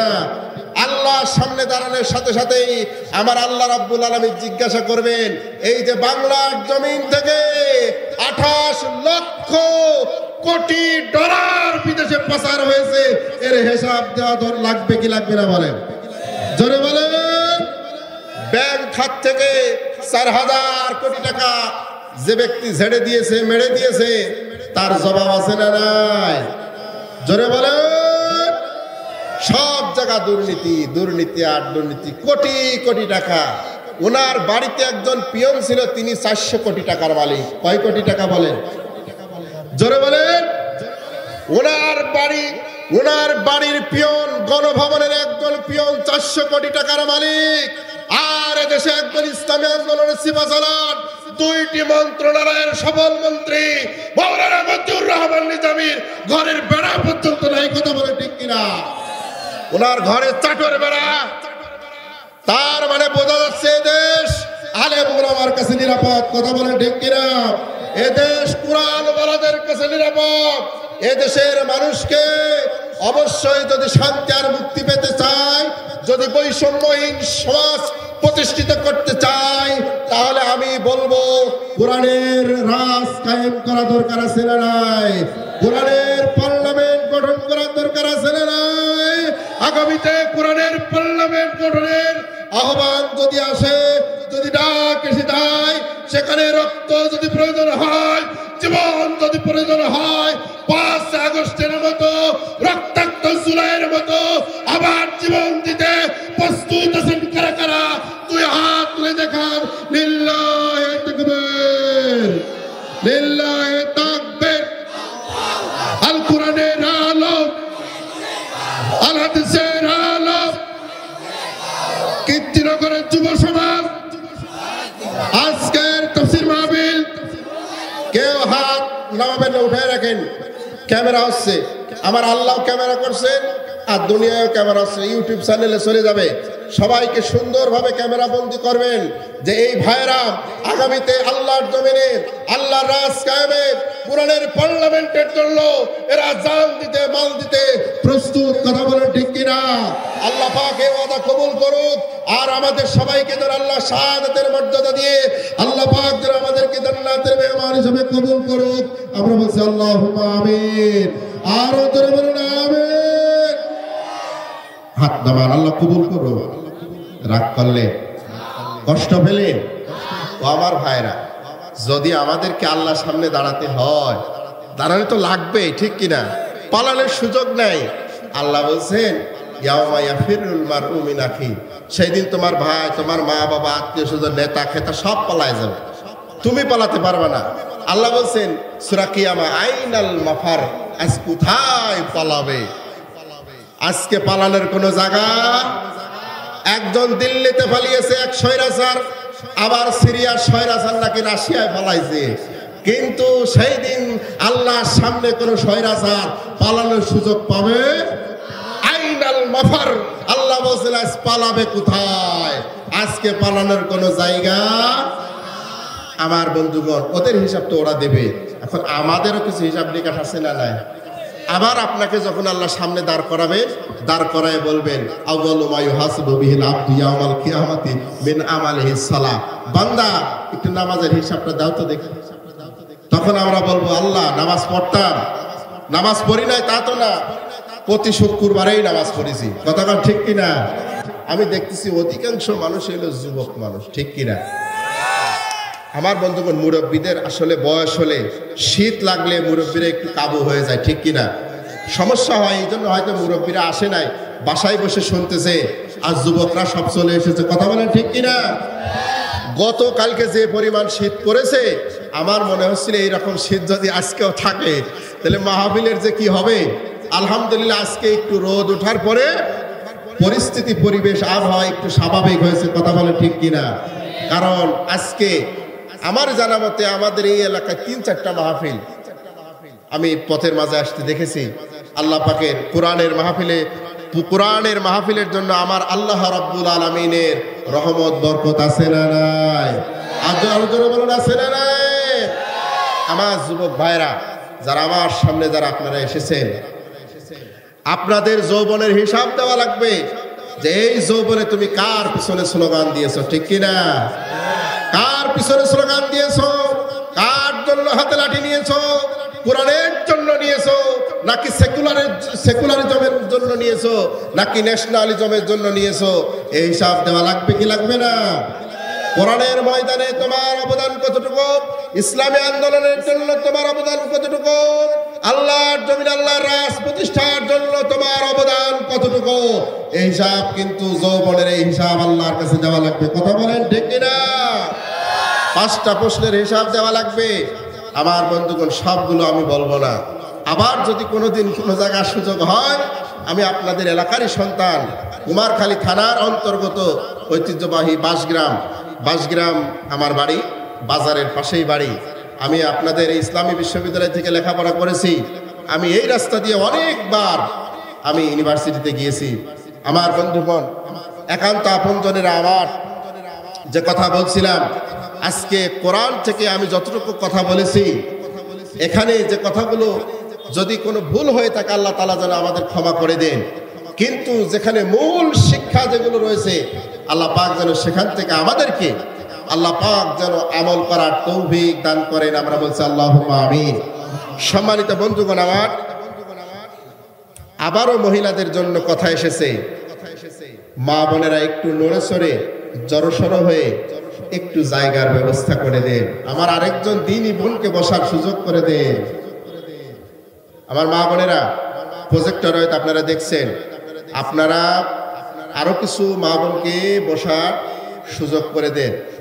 যেহেতু এখনই এই অবস্থা, প্রধান বক্তা উঠলে তাহলে আরো কি হবে? এই জন্য আপনাদের যারা ভলেন্টিয়ার আছে তাদেরকে ই করেন যে ওখানে আরো বসার ব্যবস্থা করা হোক, ঠিক কিনা? আমি শুনেছি এর থেকে ডবল প্যান্ডেল ওখানে, তারপরেও যদি লোক না হয় তাহলে বুঝতে হবে আমার মা বোনেরা আজকে সব চলে এসেছে, সব বাড়ি থেকে চলে এসেছে, ঠিক কিনা বলেন? আমার বন্ধুগণ, একান্ত আপনজনেরা, আমার মা বোনদের ব্যাপারে দু একটা কথা বলবো নাকি? আল্লাহর নবী বলছেন, শোনেন, আল্লাহর নবী বলেন, আমি যখন মেরাজের রজনীতে আমার যখন মেরাজ হয়েছিল, আল্লাহ নবী বলেন আমি জান্নাতের ভিতরে উকি দিলাম, রাআইতু, আমি দেখলাম, আকসারু, জান্নাতের ভিতরে উকি দিলাম, আকসারু আহলিহাল ফুকারা, জান্নাতের অধিকাংশ মানুষ হলো গরিব মানুষ। জোরে বলেন সুবহানাল্লাহ, আরো জোরে বলেন সুবহানাল্লাহ। জান্নাতের অধিকাংশ অধিবাসী হচ্ছে গরিব মানুষ। আর আমি জাহান্নামের দিকে উকি দিলাম, জাহান্নামে উকি দেওয়ার পরে দেখলাম জাহান্নামের অধিকাংশ মানুষ হলো অধিবাসী হচ্ছে, বসতি হচ্ছে আকসারু আহলিহার নিসা, সেখানে অধিকাংশ অধিবাসী হচ্ছে মহিলা। অধিকাংশ কি? মহিলা। আল্লাহ নবী একদিন ঈদের নামাজ শেষ করে মহিলাদের পাশে গেলে, মহিলারা যে সাইডে থাকে সেখানে গিয়ে বললেন, ও মহিলারা, আমি মেরাজের রজনীতে দেখে এসেছি তোমরা কিন্তু অধিকাংশ জাহান্নামে যাবে, শুনে রাখো তোমরা বেশি বেশি দান সাদাকা করবে। আল্লাহ নবী কি বললেন? অধিকাংশ মহিলা জাহান্নামে যাবে, তো তোমরা যদি এই জাহান্নাম থেকে বাঁচতে চাও তাহলে পরে তোমরা বেশি বেশি দান সাদাকা করবে। আমার মা বোনেরা, আপনারা বেশি বেশি দান সাদাকা করবেন। তবে আল্লাহ নবী আরেকটা হাদিস, আমি অনেকগুলো হাদিস পড়ার পরে এই আলোচনাটা বুঝেছি। আল্লাহ নবী বলছেন মহিলারা সবচেয়ে বেশি জাহান্নামে যাবে, এর কারণ আল্লাহ নবী বলেছেন দুইটা। কয়টা? মহিলারা সবচেয়ে বেশি জাহান্নামে যাবে দুইটা কারণে। আপনারা যে দুইটা মনে করতেছেন সেই দুইটা না। আল্লাহ নবী বলছেন সবচেয়ে বেশি মহিলা মানুষ জাহান্নামে যাবে প্রধানত দুইটা কারণে। একটা কারণ হচ্ছে ওয়া আকসুরনাল লাআনা, মহিলারা সবচেয়ে বেশি তারা তাদের স্বামীদেরকে তারা লানত করে, স্বামীদেরকে লানত করে। যে মরে না, গোলাম মরে না, স্বামীর অভিশাপ দেয়, তোমার এই ক্ষতি হয় না, তোর ব্যবসা, আপনি ব্যবসা করেন, ব্যবসার বিরুদ্ধে সে অভিশাপ দেয়। আপনি চাকরি করেন, আপনার চাকরি চলে যায় না কেন, সে সেই অভিযোগ দেয়, অভিশাপ করে। আল্লাহ নবী বলেন মহিলারা বেশি জাহান্নামে যাবে, তার একটা নাম্বার কারণ হলো তারা স্বামীদের প্রতি বেশি বেশি অভিশাপ দেয়। দুই নাম্বার কারণ হলো তারা ওয়াকসুরনাল কুফরা, তারা স্বামীদের সাথে কুফরি করে। স্বামীদের সাথে কি করে? বুখারী শরীফের মধ্যে এই হাদিসটা এসেছে, আল্লাহ নবী বলেছেন মহিলারা বেশি জাহান্নামে যাবে তার একটা কারণ হলো তারা স্বামীদের কুফরি করে। সাহাবীরা প্রশ্ন করলেন, ইয়া রাসূলুল্লাহ, ইয়া হাবিবাল্লাহ, কুফরি কিভাবে করে? মানুষ কুফরি তো করে আল্লাহর সাথে, আল্লাহকে মানে না, আল্লাহকে অবিশ্বাস করে, তো মেয়েরা কিভাবে স্বামীর সাথে কুফরি করে? আল্লাহ নবী বলেন কুফরি এইভাবে করে যে স্বামী দীর্ঘদিন তার সাথে সংসার করে তার ভরণ পোষণ, খাবার দাবার, পোশাক আশাক সব কিছু তাকে দেয়, ভালো আচরণ করে, কিন্তু একদিন যদি কোনো অনটুটি হয়ে যায়, একদিন সামান্য যদি কোনো অনটুটি হয়, কোনো ভুল হয়ে যায়, তখন বলে সারা জীবন সংসার করে আমি জীবনেও তোমার কাছ থেকে কোনো ভালো আচরণ পেলাম না। এটা হচ্ছে হাদিসের কথা। আর আমাদের দেশের মহিলারা কি বলে যে তোমার সাথে সংসার করে আমার জীবনটা ধ্বংস হয়ে গেল। কথা কোন ঠিক কিনা? হ্যাঁ, আমার মতো মহিলা বলেই তোমার ভাত খেয়ে গেল, আছে না নাই? দেখেন আল্লাহ নবীর হাদিসের সাথে মেলে কি মেলে না? এই কথাগুলো যে মহিলারা বেশি বেশি বলে সেই মহিলারা জাহান্নামী। মহিলারা বেশি বেশি জাহান্নামে যাবে কয়টা কারণে? দুইটা, স্বামীদেরকে যারা অভিশাপ দেয়, আর যারা স্বামীর প্রতি অকৃতজ্ঞ, এটাকে বলা হচ্ছে অকৃতজ্ঞ। আসলে স্বামী যে পরিমাণ হাড় ভাঙা পরিশ্রম করে, খাটুনি করে, সে আয় রোজগার করে এরপরে বাজার সদাই করে বাড়িতে আসে, মেয়েরা তো জানে না আলুর দাম কেজি কয় টাকা। কথা কন ঠিক কিনা? এখন তো 80 টাকা, কিছুদিন আগে ছিল 120 টাকা, তার আগে তো আরো কিছু জিনিসের দাম, সেই বিভিন্ন জিনিসের দাম 100 প্লাস। কথা বলেন ঠিক কিনা? কিন্তু বাজার সদাই দেখে বলবে এই কয়টা বাজার তুমি নিয়ে আসছো। কথা কন ঠিক কিনা? কিন্তু পুরুষ মানুষ যে বাজারে যায় সেই বোঝে যে জ্বালা আর কষ্ট কতখানি। কথা বলেন ঠিক কিনা? আমার বন্ধুগণ, আমার মা বোনেরা, তবে এই এলাকার মা বোনেরা ভালো, এই এলাকার মা বোনেরা এরকম কথা বলে। আমার ভাইয়ের এই এলাকার মা বোনদের কি আমি খারাপ বলতে পারি? ওই প্যান্ডেলে আমার মামিরা আছে, আমার নানিরা আছে, বুঝতে পারছেন? খারাপ কথা বললে যে আমার ছেলে ছোট মানুষ বিয়াদব হয়ে গেছে। কথা বলেন ঠিক কিনা? আমার বন্ধুগণ, একান্ত আপনজনের আমার, তবে আল্লাহ নবী বলছেন কোন মহিলা, কোন মা বোন, তারা যদি 4টা কাজ করে আল্লাহ পাক তাদেরকে জান্নাতের যে কোনো দরজা দিয়ে, জান্নাতের দরজা কয়টা? সামানিয়াত আবওয়াব, 8টা দরজা আছে। 4টা কাজ করলে 8টা দরজা, যে কোনো দরজা দিয়ে আল্লাহর জান্নাতে যেতে পারবে। চিৎকার দিয়ে বলেন সুবহানাল্লাহ। আমার বন্ধুগণ, আল্লাহ রাব্বুল আলামিনের হাবিব বিশ্ব নবী জনাবে মুহাম্মদুর রাসূলুল্লাহ সাল্লাল্লাহু আলাইহি ওয়াসাল্লাম একদিন তিনি একটা মজমার ভিতরে বলছেন, আল্লাহ নবী বলছেন, যখন কোন ব্যক্তি নামাজ আদায় করবে আল্লাহ রাব্বুল আলামিন তাকে নামাজের, জান্নাতের যে নামাজের দরজা আছে সেই দরজা দিয়ে তাকে ডাকবেন জান্নাতের দিকে, ফেরেশতা ডাকবেন। আবার যে ব্যক্তি দান সাদাকা করবে, মাগদুয়া ইলা সাদাকা, যে ব্যক্তি সাদাকা করবে তাকে জান্নাতের সাদাকার দরজা দিয়ে ডাকা হবে। যে ব্যক্তি জিহাদ করবে তাকে জিহাদের দরজা দিয়ে ডাকা হবে। আমার বন্ধুগণ, যে ব্যক্তি শহীদ হবে তাকে শহীদের দরজা দিয়ে ডাকা হবে। একজন ব্যক্তিকে এক একটা দরজা দিয়ে ডাকা হবে। যে ব্যক্তি রোজা রাখবে তাকে বাবুর রায়্যান নামক দরজা দিয়ে ডাকা হবে। আল্লাহ নবী যখন এই কথা বলছিলেন, ঠিক ওই সময়ে একজন আল্লাহ নবীর সর্বশ্রেষ্ঠ যে ছাত্র, সেই ছাত্র দাঁড়ায় একটা প্রশ্ন করলেন, আমি জানতে চাই আল্লাহ নবীর সর্বশ্রেষ্ঠ ছাত্রর নাম কি? আবু বকর। ধরে বলেন সুবহানাল্লাহ।